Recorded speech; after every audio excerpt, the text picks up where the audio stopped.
Alhamdulillah wassalatu wassalamu ala Rasulillah la nabiyya ba'da wa la haula wa la quwwata illa billah. Puja puji kita syukur kita panjatkan kepada Allah Subhanahu wa taala yang mana sampai saat ini, detik ini, Allah masih memberikan kita nikmat sehat panjang umur, nikmat iman dan Islam, terutama nikmat menuntut ilmu Allah Subhanahu wa taala. Salawat beserta salam tak lupa terlimpah tercurah ke junjungan alam yang Habibana wa syafi'ana wa maulana Muhammad sallallahu alaihi wasallam, yang bersama-sama kita hormati dan Allah muliakan guru kita Al-Wali Ahmad bin Usman bin Yahya beserta keluarga. Semoga Allah memanjangkan umurnya, menyehatkan badannya, memudahkan segala urusannya, agar terus bisa membimbing kita untuk mendekatkan diri kita kepada Allah Subhanahu wa taala. Para jamaah semuanya yang mohon maaf tidak bisa disebutkan namanya satu persatu, namun tidak mengurangi rasa hormat dan takdim saya. Baik, sebelum sambil menunggu jamaah yang dari Pulau Gede, buka halaman 145. Jadi akan saya bagikan ijazah ya, ijazah tata cara membaca Bismillah. Ini tentunya sesuai anjuran dari Imam Abdullah Al-Haddad Syarifur Ratib ini sendiri. Dan ini bisa kita amalkan. Halaman 145. Sudah ketemu halamannya? Satu begini tuh, gimana? Begini terus begini, 145. Sudah. Ini sebenarnya amalan di Ratib ini banyak. Tapi kalau dikasihin, ujung-ujungnya ada yang ngamalin Pak. Kebanyakan amalan ini dulu ingat satu-satu ya, satu-satu. Sedikit-dikit ya amalin.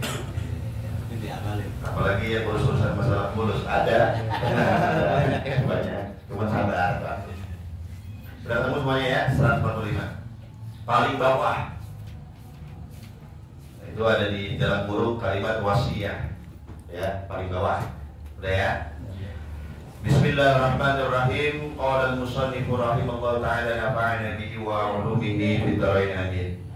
Wasiyatun, sebuah wasiat, sebuah pesan dari Imam Abdullah Al-Haddad.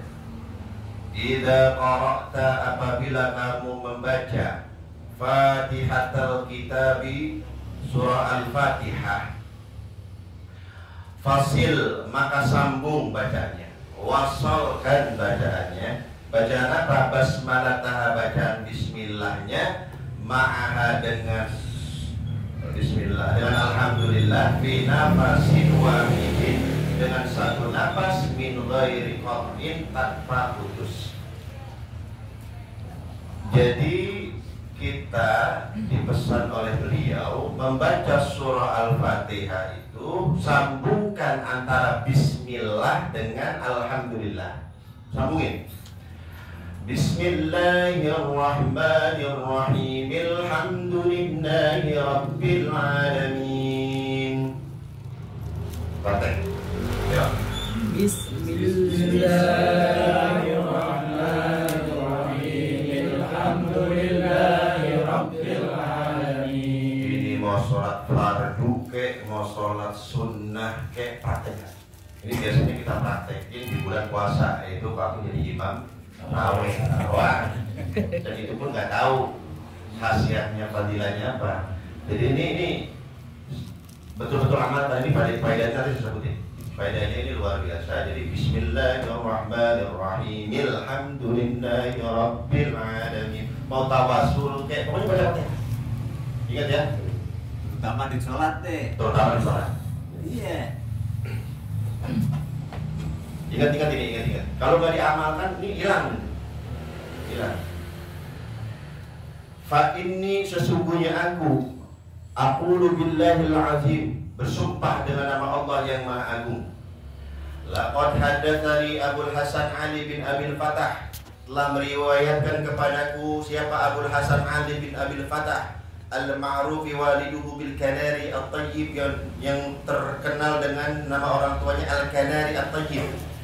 bimadinatil Mausil sanata 61 bimanzili wa qala billahil azim, aku bersumpah dengan nama Allah yang Maha Agung, laqad sami'tu syaikhana Abul Qasim Abdullah bin Ahmad bin Abdul Qahir At-Tusi Al-Khatibi yaqulu billahil azim, laqad sami'tu walidi Ahmad yaqulu billahil azim, laqad sami'tu al-Mubarak ibn Ahmad bin Muhammad An-Nisaburi Al-Bakri yaqulu billahil azim, laqad sami'tu min lafzi Abi Bakr Al-Fadl bin Muhammad Al-Katibi Al-Harawi wa qala wa billahil azim, laqad hadatsana Abu Bakr bin Muhammad Asy-Syafi'i min lafzi wa qala billahil azim, laqad hadatsani Abdullah Al-Ma'ruf bi Abi Nasr As-Sarakhsi wa qala billahil azim, laqad hadatsani Abu Bakar bin Muhammad bin Al-Fadl wa qala billahil azim, laqad hadatsani Abu Abdillah Muhammad bin Ali bin Yahya Al-Warraq Al-Faqih wa qala billahil azim, laqad hadatsani Muhammad bin Yunus Al-Tawil Al-Faqih wa qala billahil azim, laqad hadatsani Muhammad ibn Al-Hasan Al-Alawi Az-Zahid wa qala billahil azim, laqad hadatsani Haushab bin Isa wa qala billahil azim, laqad hadatsani Abu Bakar Ar-Raji'i wa qala billahil azim, laqad hadatsani Ammar bin Musa Al-Barmaki wa qala billahil azim, laqad hadatsani Anas bin Malik radhiyallahu ta'ala anhu wa qala billahil azim, laqad hadatsani Ali bin Abi Thalib karramallahu wajha wa qala billahil azim, laqad hadatsani Abu Bakar As-Siddiq radhiyallahu ta'ala anhu wa qala billahil azim, laqad hadatsani Muhammadul Mustafa sallallahu alaihi wasallam taslima wa qala billahil azim, laqad hadatsani Jibril alaihi salam wa qala billahil azim, laqad hadatsani Mikail alaihi salam wa qala billahil azim, laqad hadatsani Israfil alaihi salam wa qala Allah ta'ala ya Israfil bi'izzati wa jalali wa wujudi wa qarami man qara'a bismillahirrahmanirrahim muttasilatan bi fatihatil kitabi marratan wahidah ishhadu alayya anni qad ghafartu lahu wa qabiltu minhu al-hasanat wa tajawaztu 'ani sayyi'at wa la ahriqu lisanahu bin nar wa ajuruhu min 'adzabil qabr wa 'adzabin nar wa 'adzabil qiyamah wal qaza'il akbar wa yalqani qabla al-anbiya'i wal awliya'i ajma'in. Ajas cukup.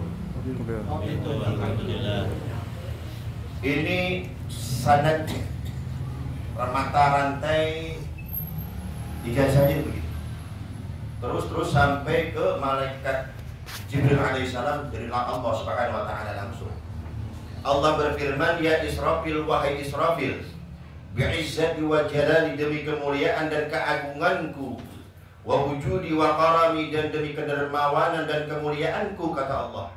Man qara'a bismillahirrahmanirrahim, barang siapa yang membaca bismillahirrahmanirrahim muttasilatan, nyambung, muttasil nyambung, bi fatihatil kitabi, dengan Fatihah, marratan wahidah, dia membacanya sekali, ishhadu, saksikan oleh kalian para malaikatku semuanya, ishhadu alayya, saksikan bahwasanya aku qad ghafartu lahu, aku ampuni dosa orang yang membacanya, wa qabiltu minhul hasanat, aku terima seluruh kebaikannya, wa tajawaztu 'ani sayyi'at, aku ampuni semua dosanya, wa la ahriqu lisanahu binnar, aku haramkan lisannya tersentuh api neraka, wa ajuruhu min 'adzabil qabri, aku selamatkan dia dari azab kubur, wa 'adzabin nar, aku selamatkan dia dari azab neraka, wa 'adzabil qiyamah, dan aku selamatkan dia dari azab kiamat, wal faza'il akbar, dan aku selamatkan dia dari hari huru-hara nanti di hari kiamat, wa yalqani, dan orang yang membaca bismillah dengan muttasil langsung dengan Al-Fatihah akan berjumpa denganku qoblal anbiya, sebelum para nabi, wal auliya, sebelum para wali.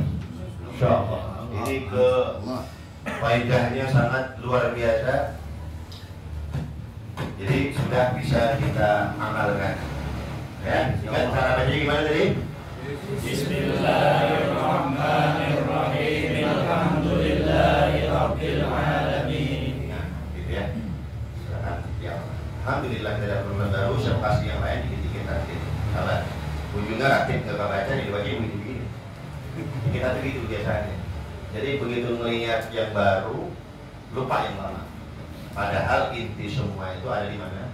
Bisa Al-Fatihah ada ya? Artinya bagaimana ketika kita membaca Bismillah, membaca Al-Fatihah dalam khotib ini, caranya gitu. Bismillahirrahmanirrahim. Alhamdulillahi rabbil alamin. Langsung aja normal. Ar-Rahmanirrahim. Normal. Paham ya? Alhamdulillah.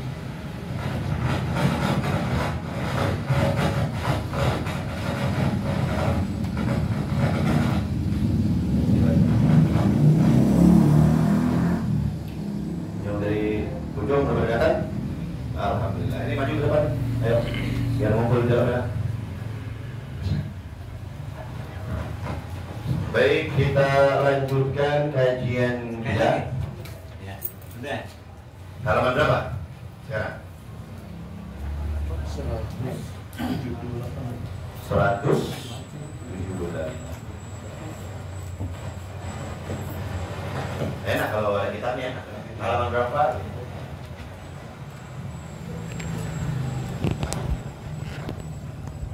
Halaman 178. Bismillahirrahmanirrahim.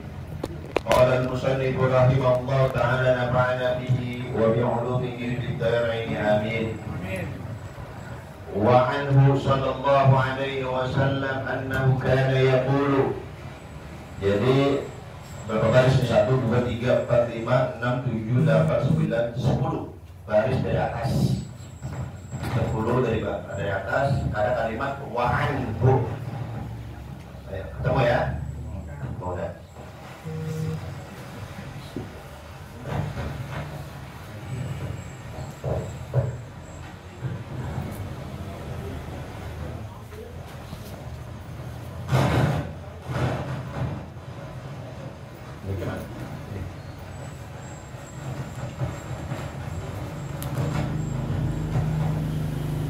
Wa anhu sallallahu alaihi wasallam, diriwayatkan oleh Rasulullah sallallahu alaihi wasallam, annahu kana yaqulu, bahwasannya Rasulullah sallallahu alaihi wasallam dulu kepada para sahabatnya, ala ukhbirukum an wasiyati Nuhin ibnahu, maukah kalian aku kabarkan kepada kalian apa wasiat Nabi Nuh ke anaknya? Hina hadarahul maut, ketika Nabi Nuh menjelang ajalnya. Dikasih kasih itu isyarat. Dari mana? Ini. Ada apa-apa ya?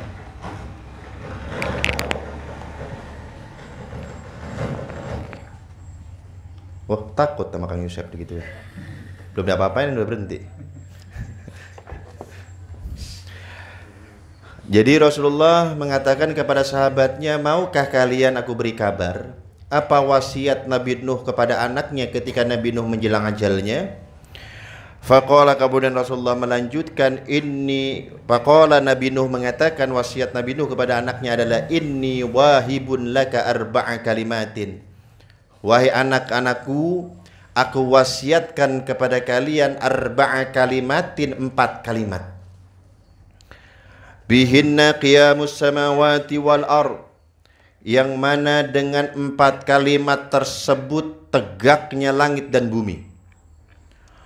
Wa hunna awwalu kalimatin dukhulin 'ala Allah, yang mana 4 kalimat tersebut adalah kalimat pertama yang masuk ke sisi Allah. Wa akhiru kalimatin khurujin min 'indih, dan keempat kalimat tersebut adalah kalimat terakhir yang keluar dari sisi Allah. Saya coba mahamin ini kalimat, Masya Allah lama. Berapa minggu saya cari apa maksudnya dari kalimat ini. 4 kalimat yang pertama kali masuk ke sisi Allah. Yang pertama kali ngadep kepada Allah itu, menghadap Allah, adalah kalimat ini. Kalimat apa itu? Subhanallah walhamdulillah wala ilaha illallah wallahu akbar. Alhamdulillah ketemu jawabannya. Jadi kalimat subhanallah walhamdulillah wala ilaha illallah wallahu akbar ini merupakan kalimat zikir yang pertama kali masuk ke sisi Allah. Kenapa? Kan zikir banyak.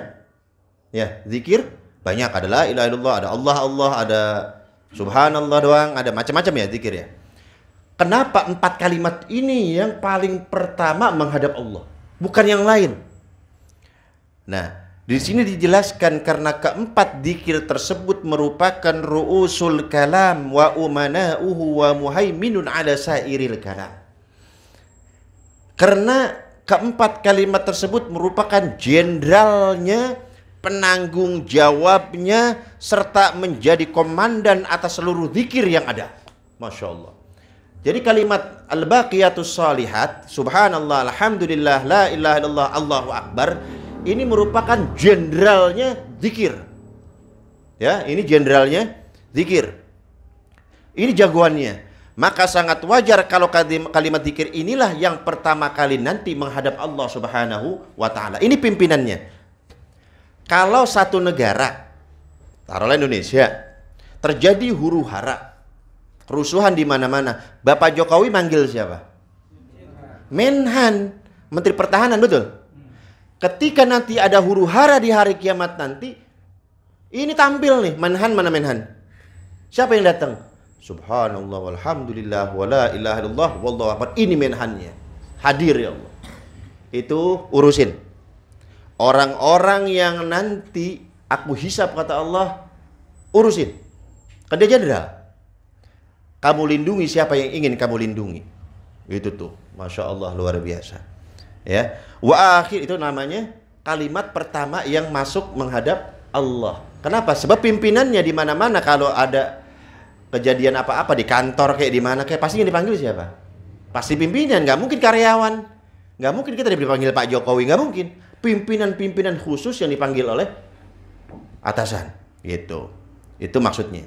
Kemudian wa akhiru kalimatin khurujin min indi. Ini kalimat yang terakhir keluar dari sisi Allah. Saya mau tanya, kalau di film jagoan itu keluarnya depanan belakangan? Jagoan. Belakangan lah, kalau jagoan keluar duluan gak seru filmnya. Masa udah belum apa-apa jagoannya udah datang, ya nggak? Menonton apaan kita? Kan Barry Prima tuh udah genting, baru datang Barry Prima kan gitu. Ini yang namanya jagoan. Ketika nanti kita nih udah kebingungan, dihisap udah jelek semua. Kan kemarin kan udah kita bahas. Mu'aqibat wa mujannabat. Ini dia akan menghalangi kan? Kata ingat enggak bulan yang lalu? Bacaan subhanallah walhamdulillah walhamdulillah wala ilaha illallah akbar ini menjadi benteng kan?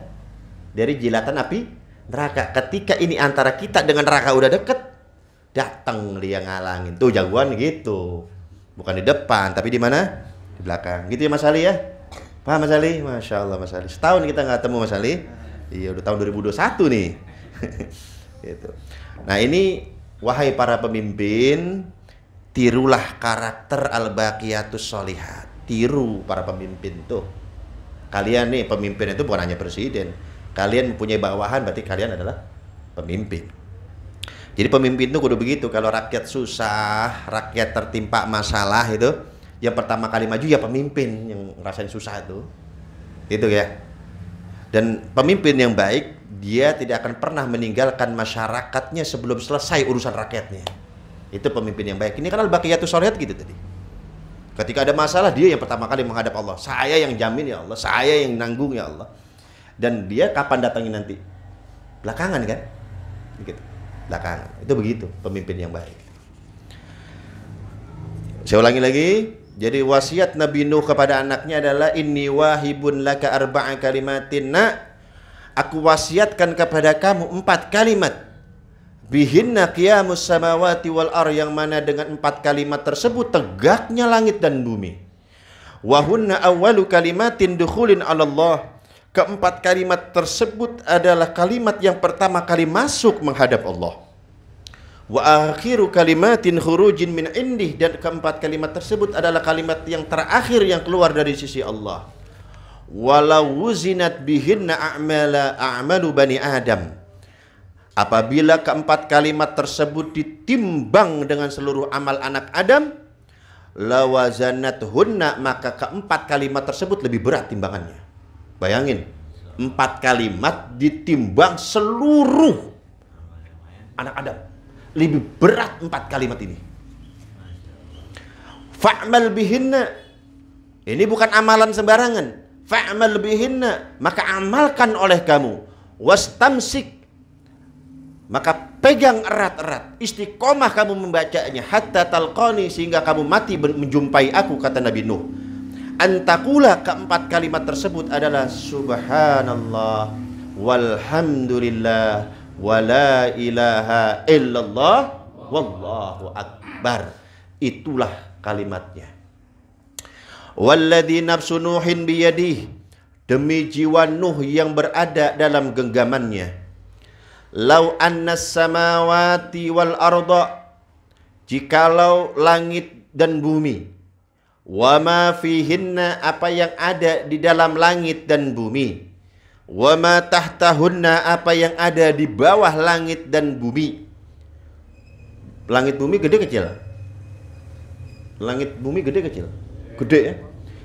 Kata Nabi Nuh, seandainya langit dan bumi semua yang ada di dalamnya wuzina, ditimbang, bihaulail kalimati, dengan keempat kalimat tersebut, lawazanat hunna, empat kalimat tersebut lebih besar pahalanya dibandingkan isi langit dan bumi. Allah. Jadi jangan nyari amalan-amalan yang lain. Ini amalan tadi kan, ini amalan apanya ini? Jenderalnya. Jenderal udah kenal, ngapain hubungan lagi sama kopral? Paham? Kita udah kenal jenderal. Manfaatnya apa deket-deketin kopral? Nggak ada manfaat. Ini udah jenderal. Nah, ini bisa dicek masalah penjelasan ini dalam kitab Nawadirul Usul fi Ahaditsir Rasul sallallahu alaihi wasallam, 4 jilid, yang dikarang oleh Al-Hakim At-Tirmidzi Muhammad bin Ali bin Hasan bin Bashar Abu Abdillah Al-Hakim At-Tirmidzi. Ini riwayatnya hadis siapa? Ada kan di situ? Nggak ada ya? Nggak ada kan? Ada. Oh, ada ya. Wa rawahu Abu Abdillahi Al-Hakim. Ya. Ada Imam Al-Hakim, hakim haknya panjang, hakimun, hakim. Itu Imam Al-Hakim. Itu masyhur, itu ahli hadis sangat terkenal. Imam Al-Hakim dalam kitab Mustadrak, kitab hadis khusus beliau namanya Al-Mustadrak lil Hakim, lil Hakim. Nah, ini Abu Abdillah Al-Hakim, ya panjang itu, lihat. Ya, betul nggak? Hakim. Kalau yang ulama hadis yang masyhur itu hakim. Haknya panjang. Kali ini kan enggak, hakim. Ini beda lagi nih. Ini siapa sih? Saya nyari-nyari nih. Ini Imam Abdullah Al-Hakim ini siapa? Ini enggak masyhur ini. Ini enggak masyhur. Ini adalah sufi besar bermadhab Hanafi. Sufi tapi madhabnya, kalau kita Syafi'i. Beneran mana antara Hanafi dengan Syafi'i? Semuanya bener lah. Semuanya enggak. Kan itu semuanya imam Ahlus Sunnah. Jadi kan udah pernah saya sampaikan gini. Sesuatu yang besar itu jangan ditarik jadi kecil. Sesuatu yang besar itu jangan ditarik menjadi kecil. Kunut subuh itu biasanya punya siapa? NU kita bilang, bukan Syafi'i. Buat kunut ya NU tuh. Gitu ya. Tangannya begini. Oh, Muhammadiyah itu. Ente kenapa nggak mau sholat di situ? NU kunut, gitu kan. Ente kenapa nggak mau sholat di belakang? Tangannya begini gitu. Muhammadiyah. Itu sesuatu yang besar ditarik jadi kecil. Coba kalau bilangnya gini, kenapa itu subuh pakai kunut ya? Iya. Oh, berarti bukan NU, Syafi'i. Lah ketika disebut nama Syafi'i mau ngadu sama Imam Syafi'i. Berani ngadu. Ketika yang begini nih. Tadi siapa kata kita bilang? Muhammadiyah nih. Kalau kita kan Muhammad kita ya. Kalau dia kan Muhammadnya dia gitu. Muhammadiyah, Muhammad kita nih. Kan tangannya begini kan? Kita bilang Muhammadiyah. Jangan bilang Muhammadiyah. Madhabnya Muhammadiyah itu Imam Ahmad bin Hambali. Imam Ahmad bin Hambal hafal 1 juta hadis. Ada yang berani? Ada yang hafal? Enggak, saya tes doa sapar aja dulu, doa sapar nih. Ayo doa sapar. Hafal nggak doa sapar? Teman saya dulu pernah jadi pembimbing, Mbak. Baru-baru jadi pembimbing kan doa sapar kan Allahu Akbar, Allahu Akbar, Allahu Akbar. Kan gitu. Subhanalladzi kan gitu. Dia grogi, Allahu Akbar, Allahu Akbar, Allahu Akbar kabiro, walhamdulillah. Saya bilang ini kok saking groginya baru jadi pembimbing umroh. Allahu Akbar kabiro, bukan subhanalladzi sakhkhara lana hada wa ma kunna lahu muqrinin. Bukan itu, bukan. Allahu Akbar kabiro. Jadi itu madhabnya Hambali, Imam Ahmad bin Hambal. Beliau hafal 1 juta hadis. Kita berapa hadis kita hafal?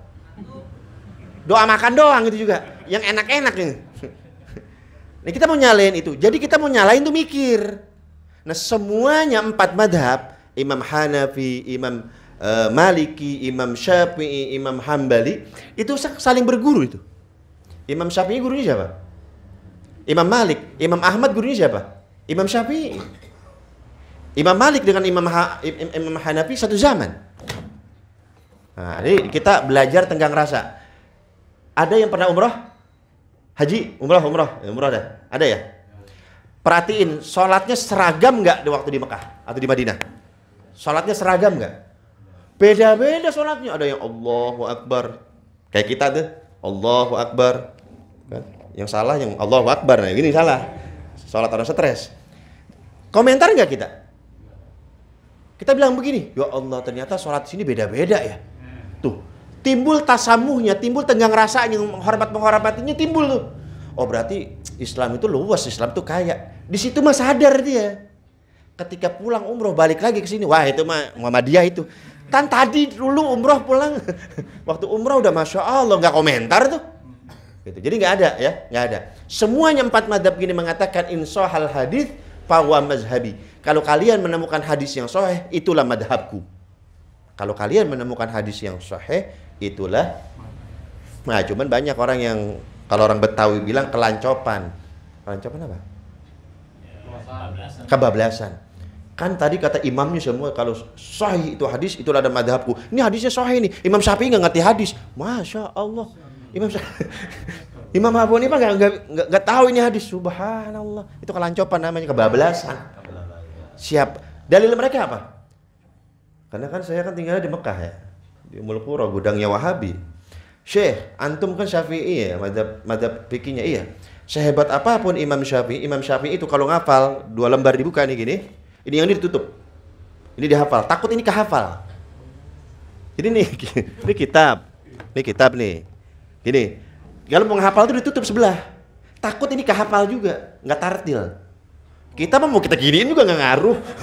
Ya nggak ada yang hafal. Beda. Tuh Imam Syafi'i itu. Bilang, Syekh. Kadang-kadang temen, Imam Syafi'i itu orang alim, luar biasa, dipuji dulu. Tapi biar bagaimanapun beliau adalah tetap manusia biasa. Punya salah, punya dosa.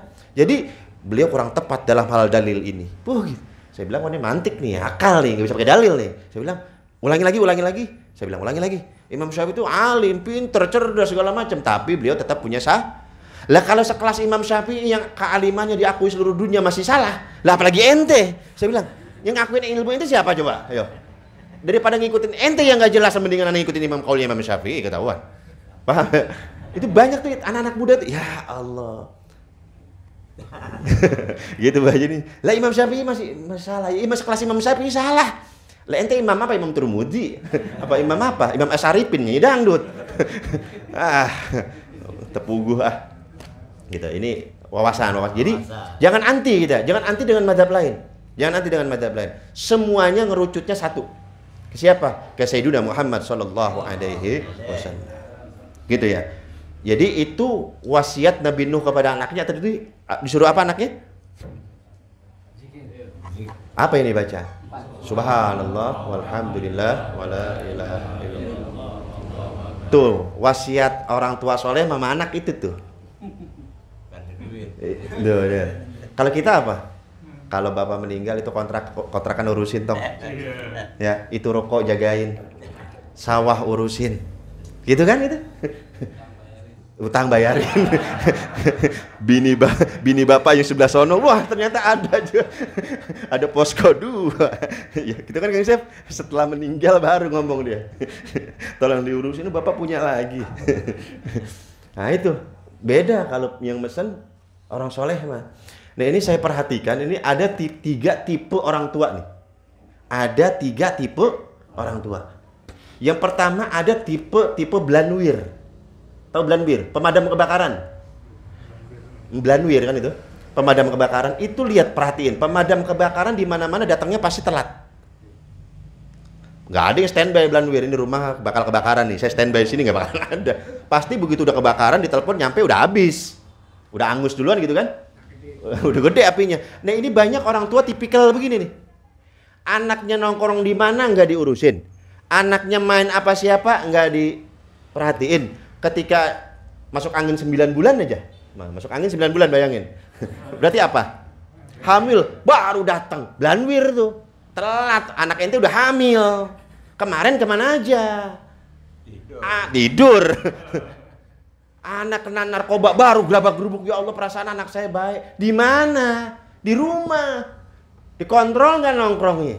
Ini kan banyak anak-anak geng motor. Coba geng motor kan anak-anak, ya Allah. Kita pites juga itu. Ya kalau kutu nih, lah. Karena kan mereka mabok dulu, makan obat dulu supaya berani itu kan. Itu bukan salah mereka, sebetulnya salah siapa? Nggak ngontrol. Begitu ditangkap polisi baru, ya Allah. Oh, tipe apa tuh orang tua begitu? Blanwir. Ini cuma contoh, ya cuma contoh. Ntar tukang Blanwir marah lagi. Yang kedua tipenya Polantas. Ini cuma contoh ya. Polisi lalu, dia lampu nih merah, kuning, hijau. Lampu merah kita terobos, diperiwitin nggak? Ditangkap nggak? Nah, pernah nggak lampu merah kita berhenti, lampu hijau kita jalan, pada polisi di stop. Pak, berhenti Pak. Loh Pak, saya lampu hijau loh baru jalan. Iya saya tahu. Saya mau ngucapin selamat Bapak tuh tertib taat aturan. Pernah nggak? Jadi kan yang diincar apanya doang? Salahnya doang kan? Berapa banyak dari kita yang ngincar anak kesalahannya doang? Anak salah dasar, anak salah dasar. Ketika anak berbuat baik, nggak pernah kita memuji kebaikan anak kita. Ini nih anak bapak nih, Masya Allah bacaan Qurannya. Ini loh anak bapak, Masya Allah ke masjidnya. Ini loh anak bapak, Masya Allah. Puji kalau memang baik. Kan kita mah begitu bader doang kita marahin. Prit, prit, prat. Begitu bener kok nggak pernah dipuji. Kita begitu nggak? Begini, jujur. Ini kita ngaji tasawuf ini. Kita begitu nggak? Rubah dari sekarang. Kalau memang salah, betulkan. Kalau memang baik, puji. Kasih reward, kasih penghargaan. Nih, Bapak punya hadiah nih ya buat kamu. Semoga kamu lebih bagus lagi. Gitu kudunya. Support. Wow, bahasa Inggris, Pak. Waduh, bahasa Inggris, support. Yang terakhir. Apa itu? Tipenya yang ini paling bagus, petani. Petani itu kalau mau nanam benih gitu, tanahnya sembarangan nggak? Dipilih lah. Tanahnya yang subur. Ketika udah ketemu tanah yang subur, benihnya sembarangan nggak? Enggak lah. Yang terbaik, bibit unggul. Begitu udah ditanam, udah dilepas gitu aja? Enggak lah. Dipelihara, disiram setiap hari, dipupuk setiap hari. Begitu udah tumbuh, dipager. Gitu kan? Begitu udah punya berbuah nih, kalau udah ada buahnya, itu buahnya diplastikin kan gitu. Supaya apa? Nggak ada yang sembarangan megang-megang gitu kan? Itu paling bagus tuh orang tua tuh begitu. Nyari bini jangan sembarangan tuh, tanahnya itu. Karena kalau istri kita bagus, nanti bibitnya jadi bibit unggul. Ketika nanti anak kita sudah lahir, dari kecil kita pupuk dengan agama, kita siram dengan rohani agama. Terus gede dikit kita pager akidahnya. Awas nak pergaulan, awas nak akidahmu, awas